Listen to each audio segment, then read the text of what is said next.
Autopsy, a review of past production methods. During my time on this course, I have explored a range of creative disciplines within the sphere of game art. Due to the diversity of equally interesting creative disciplines available for exploration, I feel I have not explored any to the extent I would expect for it to be described as a specialism.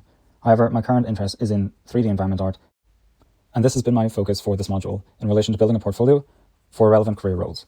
But because of this, my portfolio so far consists of only one example of environment art. To establish an understanding of what skills employers expect from employees in the role of an entry-level 3D environment artist, I looked across a range of job posts for these roles and identified the requirements most commonly mentioned. In addition to this, I also found advice from a number of industry veterans who shared their insights into these roles.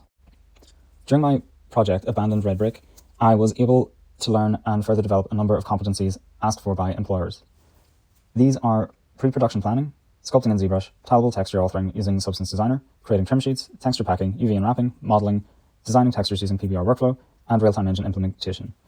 This covered a good number of required competencies. When creating environment assets in the past, I haven't considered the mesh geometry enough. Often I have reduced meshes to exclude polygons which are not intended to be camera-facing, but it makes modularity more difficult with any alignment errors allowing you to view through the back faces of meshes through any small gaps.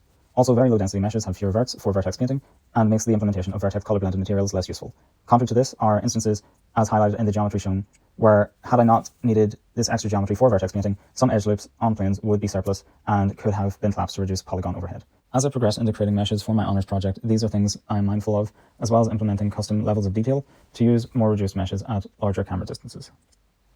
While I attained basic foliage creation experience during this project, it was limited and I will benefit from further practice.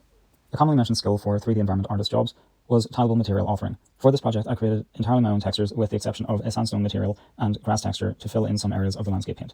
These turned out well, but I could use more practice to become more familiar with the range of available nodes in Substance Designer to improve how efficiently I create tileables with it. Trim sheets can be used across a wide range of assets. In this instance, I was able to use a wood trim to make the barrel, door, and other wooden details. However, I did not use them to their fullest potential. It would have been good practice to also create a sandstone trim to add a variety of additional details to the building. More extensive use of trims to add variety to larger scenes is something that I intend to practice in the future. When researching job roles for entry-level environment artists, use of specific software was always mentioned. The most common software packages mentioned were Maya, ZBrush, Substance Painter, Substance Designer, and Photoshop, as well as the majority of roles mentioning either a non-specific real-time engine, or Unreal Engine, or Unity. I'm already familiar with each of these and have used them to create my environment projects, as well as gaining a more in-depth understanding of them in my character projects. However, a number of roles also refer to SpeedTree for foliage generation. I have not used the software package, and attaining at least a basic competency would be helpful. Although not commonly mentioned, one job role specified creating the final render, place cameras, and set up files to render 360 images, stills, and fly-through animations. These skills would be good for general portfolio presentation and are something I need to work on.